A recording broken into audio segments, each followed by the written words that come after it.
Imagina que você foi passar uns dias em uma região de muito frio ou muito calor.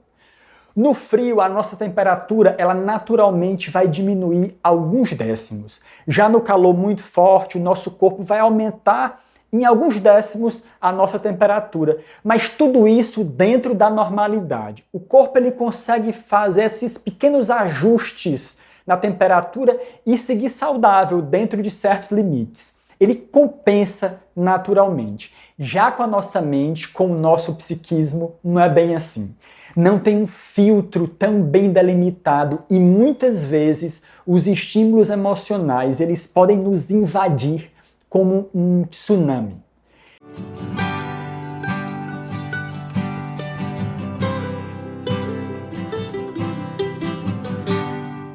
Nesse vídeo eu vou apresentar para vocês como é a interpretação do cérebro humano. Especialmente quando, às vezes, nossas análises dos acontecimentos elas são erradas, o que alguns pesquisadores chamam de distorções cognitivas. Também nós vamos ver como a nossa mente, os nossos pensamentos, eles se organizam. E eu vou, no final, sugerir para vocês duas ferramentas bem simples, mas cientificamente consagradas de autorregulação emocional, de reencontro com o nosso eu profundo. Bom, vocês já devem ter visto documentários sobre o comportamento de animais na África. Algumas zebras, por exemplo, elas estão pastando ali e quando se aproxima um predador como um grupo de leoas ou um leopardo, as zebras param de comer, ficam atentas, ou então elas vão se afastando e em algum momento pode começar uma perseguição feroz. E se por um lado o predador ele consegue pegar algum animal do rebanho, é a lei da natureza e a zebra a gente sabe vai servir para a cadeia alimentar. Mas muitas vezes todas as zebras conseguem escapar e o grupo de leoas vai embora. Vocês já repararam depois desse susto quase mortal o que acontece de imediato no comportamento das zebras? Nada. A vida simplesmente segue, flui normalmente, elas continuam pastando, não é verdade? Como se nada tivesse acontecido. Muito diferente da gente. Se fôssemos nós passando, por exemplo, por uma tentativa de assalto ou um sequestro relâmpago, seriam dias ou até meses para a gente se recuperar do trauma, não é verdade? Isso acontece, entre outros fatores, porque os animais eles têm um cérebro mais simples, que alguns pesquisadores chamam de cérebro límbico, reptiliano ou cérebro primitivo.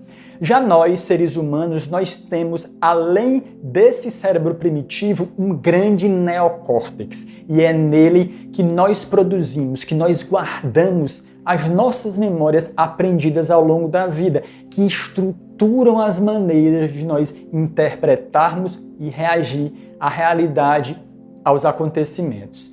Às vezes as nossas interpretações são corretamente dimensionadas, tipo, nossa, que susto eu passei com esse assalto.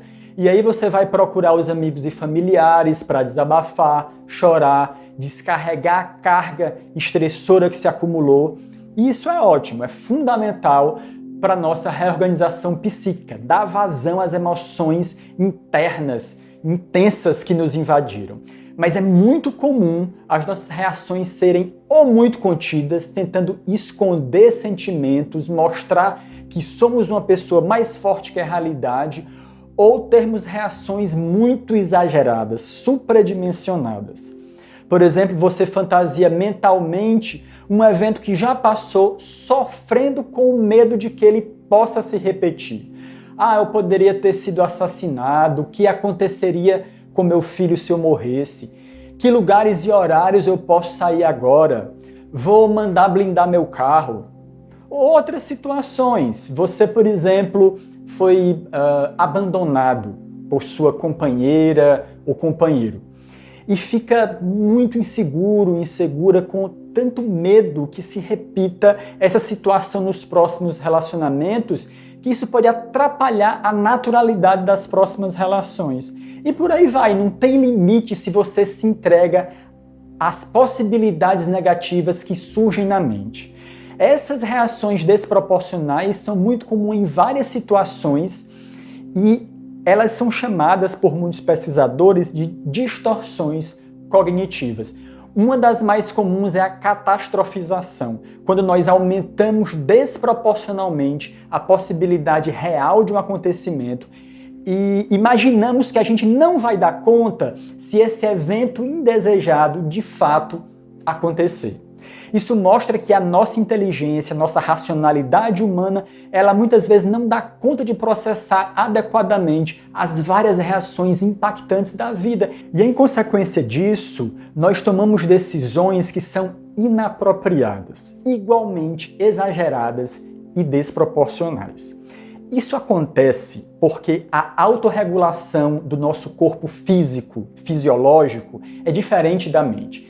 Imagina que você foi passar uns dias em uma região de muito frio ou muito calor. No frio, a nossa temperatura ela naturalmente vai diminuir alguns décimos. Já no calor muito forte, o nosso corpo vai aumentar em alguns décimos a nossa temperatura. Mas tudo isso dentro da normalidade. O corpo ele consegue fazer esses pequenos ajustes na temperatura e seguir saudável dentro de certos limites. Ele compensa naturalmente. Já com a nossa mente, com o nosso psiquismo, não é bem assim. Não tem um filtro tão bem delimitado e muitas vezes os estímulos emocionais eles podem nos invadir como um tsunami. Dentre outros fatores, isso vai depender especialmente do que a psicanálise chama de escudo protetor, que seria uma barreira psíquica que cada pessoa tem, mas a eficiência desse escudo de nos proteger dos estímulos emocionais da vida vai variar muito, de pessoa para pessoa. Por isso, na nossa vida prática, nós precisamos buscar as ferramentas de autorregulação emocional que mais se adaptam a nós. E eu destacaria aqui duas ferramentas. A primeira envolve a fala, muito simples, né? Falar sobre a sua vida e suas dores.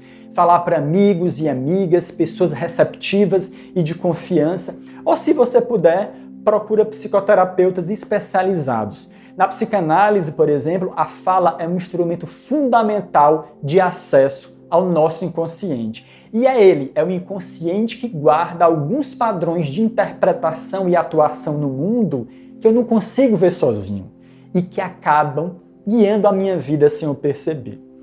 E outra ferramenta que felizmente cresce cada vez mais no mundo é a meditação, que não precisa ser uma meditação zen, você pode encontrar um tipo de meditação que se adapta bem ao seu estilo.